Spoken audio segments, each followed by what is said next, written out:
ہم رسول اللہ صلی اللہ علیہ وسلم کی خدمت میں حاضر تھے۔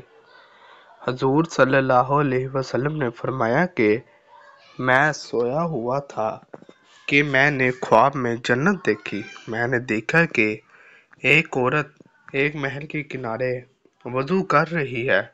میں نے پوچھا یہ محل کس کا ہے؟ تو فرشتوں نے جواب دیا کہ عمر رضی اللہ عنہ کا ہے۔ پھر مجھے ان کی غیرت و حمیت یاد آئی اور میں وہیں سے لوٹ آیا۔